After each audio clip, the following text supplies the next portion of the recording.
Today on Public Eye News, Michigan Attorney General Dana Nessel joins other AGs to challenge Elon Musk's Department of Government Efficiency. But first, NMU students join a cooperative study on the UP's deer population.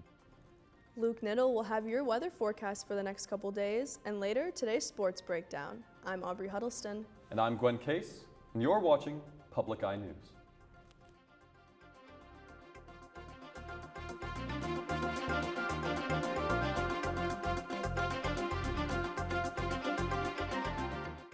Marquette's UP 200 is back after 2 years away, along with the return of Midnight Run this evening.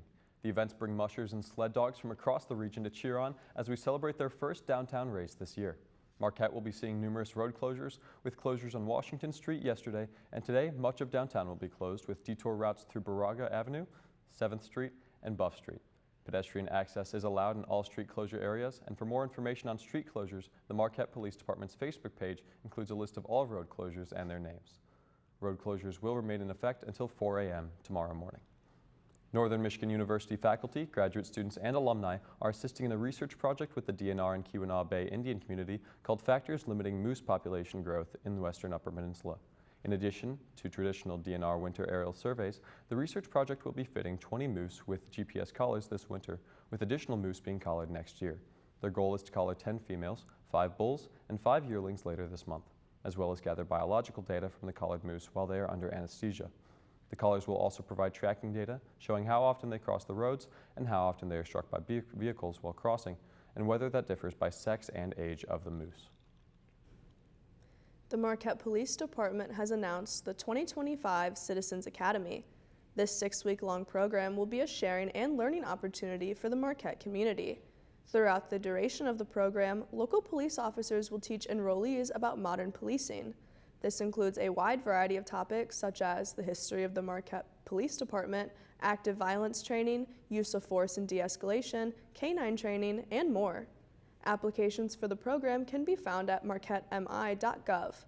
Enrollment is now open, and meetings will be held April 16th through May 31st. And anticipate more chilly conditions ahead as we move into the 10th and most severe polar vortex of the season. A cold burst of air from the Arctic is expected to travel into the United States and parts of Europe. Next week, temperatures in the Upper Peninsula and other parts of the Midwest are expected to reach below 0 degrees Fahrenheit. Meteorologists warn that there is a good chance wind chills will be 20 degrees or lower. Climate change has been linked as one factor to these unusual conditions, but despite the bitter temperatures, the Earth still hit an overall high temperature record 18 out of the last 19 months. And since there have not been winters like this to study, meteorologists struggle to predict when the cold will finally go away. And Pope Francis is in the hospital in Rome being treated for bronchitis. He's been having trouble breathing at some of his most recent events and appearances. CBS's Tina Kraus has more. Pope Francis has been battling bronchitis this month, making reference to the illness Wednesday, asking a priest to finish his speech. Fratelli e sorelle. A repeat of breathing difficulties he had during a mass last Sunday. But the 88-year-old has kept up his audiences at the Vatican, with 4 on Friday. This was his last before he was taken to the hospital by car. Vatican officials saying he will undergo necessary diagnostic tests and continue his ongoing treatment for bronchitis. Although I do think at 88, with the grueling schedule he is keeping in the winter months, this time it's more serious. CBS News Vatican contributor Monsignor Anthony Figueiredo says he last saw Pope Francis 3 weeks ago. I was quite shocked, really, to see him so feeble, also having put on quite a bit of weight and not able to keep a conversation. Ever since his bronchitis diagnosis a week ago, Pope Francis has appeared bloated, an indication the medication he was taking to treat the lung infection was making him retain water. The pontiff was treated for bronchitis at the same hospital nearly 2 years ago, spending 3 nights there and later quipping to crowds, "I'm still alive." Pope Francis does have this enormous capacity to come right back. He's done that before. A Vatican spokesperson says it's thought Pope Francis will stay in the hospital for a few days. Tina Kraus, CBS News, London. Now, don't touch that dial. We'll be right back with your weather and statewide news right after this break. Coming up this week on High School Bowl, we have teams from all four corners of the UP as we're heading through our Cerebral 16. In our first match, our northern team, Houghton, goes up against our eastern team, Sault Ste. Marie. Hi, I'm Jim Koski, and then in the second matchup, the western team, Bessemer, takes on our southern team, Gladstone. That's coming up this week on High School Bowl. Welcome back to Public Eye News. I'm your weatherman, Luke Niddle, and I'll be taking you through our weather forecast. Starting off with the campus cam behind me, as you can see, it's pretty melancholic in the clouds today with some snow on the ground, and it's pretty frosty here on campus this afternoon. Taking a look now into the rest of the UP, it's pretty chilly all around there as well. Starting off in Houghton, it's 20, mostly sunny conditions. Ironwood, 19, same conditions there. Iron Mountain, 16 and sunny, not a cloud in the sky. Down in Menominee, it's 17, mostly sunny skies. Taking a look towards the eastern side of our board, over in Escanaba, it's going to be 14, again, some sunny conditions. Manistee, 20 and mostly cloudy. In the Sioux, it's 20 and fully cloudy. And back in our lovely Marquette, 19 and cloudy. Taking a look more into our current conditions, we have winds coming out of the south-southwest at 13 miles an hour, and our barometric pressure is 30.38 inches and falling. Looking ahead towards tonight, we're going to get some flurries in the sky with a low of 18. Winds south-southwest, a little bit less harsh at 9 miles an hour. Moon phase is going to be a waning gibbous. Looking ahead towards tomorrow, some more flurries, a high of 26, low of 20, and winds north-northeast at 12 miles an hour. Looking ahead towards the rest of our weekend, at Sunday, it's going to be a high of 22 and a low of 3. More flurries. Monday, a high of 8, low of 2. Flurries stop with some cloudy conditions. And Tuesday, high of 11, low of 6, and the sun peeks out just a bit. That's all I have for weather. Back to the news desk. Thanks, Luke. And it's looking like that wind is not going to die down all week long. The Michigan Department of Lifelong Education, Advancement, and Potential is now accepting applications for grants to support community, tribal colleges, and public universities in eliminating barriers and supporting students as they earn a skill certificate or degree. These grants are part of a $45 million Student Success Initiative, the state's largest ever grant aimed at increasing student success in higher education. The initiative will help the state achieve its 60 by 30 goal of 60% of adults to obtain a skill certificate or degree by 2030. Michelle Richard, Deputy Director of Higher Education at Michigan LEAP, believes the Student Success Grants encourage colleges to take a deep look at what's working and where they can improve. Michigan LEAP will host a weekly Tuesday and Thursday office hours to support grant applicants beginning February 18th from noon to 1 p.m. In other news, Michigan Attorney General Dana Nessel, New Mexico Attorney General Raul Torres, and Arizona Attorney General Chris Mize led a coalition of 14 states in a lawsuit challenging the unlawful delegation of executive power to Elon Musk.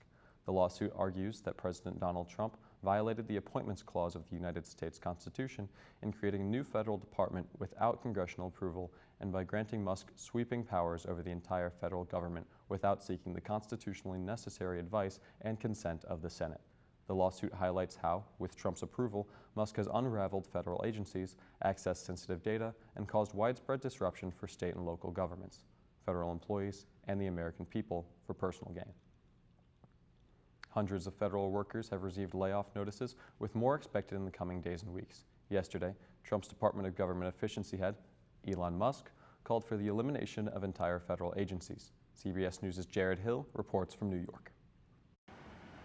This morning, hundreds of federal workers are out of a job, and thousands more are bracing for sweeping layoffs. Speaking virtually at a World Summit Thursday, Elon Musk, head of President Donald Trump's Department of Government Efficiency, said entire federal departments should be deleted. If you don't remove the roots of the weed, then it's easy for the weed to grow back. CBS News has learned recent federal hires still on probationary status across several departments have received termination notices. Same for about 1,000 workers at the Department of Veterans Affairs as of yesterday. 9 million veterans are watching you give them the middle finger, and we're not going to stand for it. U.S. officials have also confirmed that DOJ employees are examining the IRS.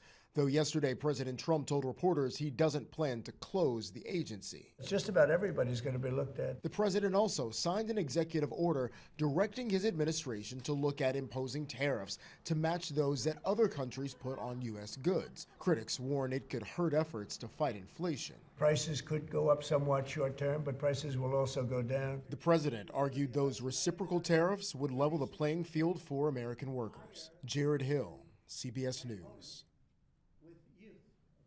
We'll be right back after this short break for a sports segment you won't want to miss. Stay tuned. When you put voices together, there's an energy in the air. Keeping Black traditions alive, it's so important. The story was meant to be told. This feels so good.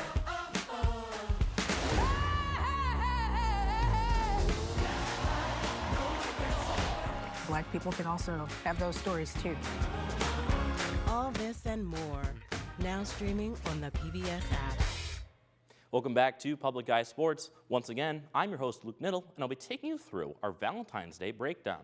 Leading off in the rink, the United States hockey team beat the brakes off of Finland last night, sending a message to Canada and Sweden with a 6-1 shellacking. It was a close 2-1 contest heading into the third period, and then the Stars and Stripes opened the floodgates with 4 unanswered goals to close out the contest. The power of brotherhood was in play for the U.S. as Matthew and Brady Tkachuk each scored 2 goals, and Matthew assisted Brady on his second goal of the night. Connor Hellebuyck held down the net after the initial goal, stopping 21 of 22 when it was all said and done. The Stars and Stripes now head back into the States and prep for Canada in Boston at the TD Garden tomorrow night at 8 p.m. And moving over to the hardwood, the NMU men's and women's basketball teams squared off against Lake Superior State last night, going 1-1 on the night. The women's team made sure it was round 2 of January 25th's game, taking the game handily, 67-44. Alyssa Hill and JC Weisbrod led the pace for scoring, with Hill posting 14 and Weisbrod with 13. Hill also commanded the post, adding 4 offensive rebounds in just 16 minutes. As for the men's team, they dropped a heartbreaker in OT to the Lakers, 80-74. Dylan Keel commanded the Wildcats offense, leading with 25 points and 9 boards. Both Cat teams head into tomorrow night against Ferris State for their senior nights at 1 and 3 p.m. And ending off in the Superior Dome, the wait is finally over for the lacrosse team as they open their season tonight against Walsh University. The Cats were picked to finish second in the GLIAC preseason poll behind Grand Valley State and ahead of Davenport. 6-year head coach Lindsay Makerzak looks to build off the continued success of the program as she's guided the team to back-to-back GLIAC championship appearances and led the team to a program-best 14 wins in 2024. Northern's coaching staff also welcomes back Minnie Battelle to the program as she graduated last year as the all-time leader in goals, assists, and points. The Cats clash with the Cavaliers tonight at 5 p.m., which you can catch in person and on Flow Sports. That's all I have for sports. Back to the news desk. Thank you for that sports update, Luke. All right. I, for one, can say that I'm excited to see those dog races tonight. How about yourself? I am. And before we get into that, I actually have a couple more stories for us. All right. Now, on Sunday, February 23rd at 1 p.m., there will be a soul food feast in the Northern Center Ballroom. As part of NMU's celebration of Black History Month, a meal will be prepared by Chef Yusuf Binrella. The menu will include food from the first known African-American cookbook. Tickets are on sale for $55 and can be purchased through NMU ticketing.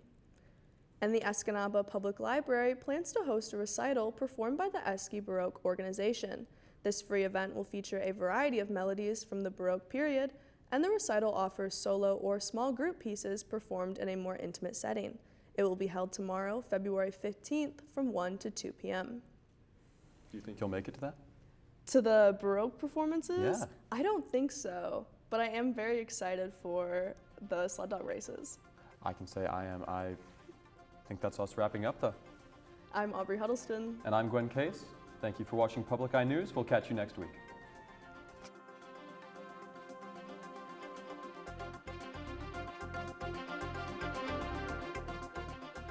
The preceding program was produced by WNMU-TV, Northern Michigan University Public Television, in studios located in Elizabeth and Edgar Hardin Hall.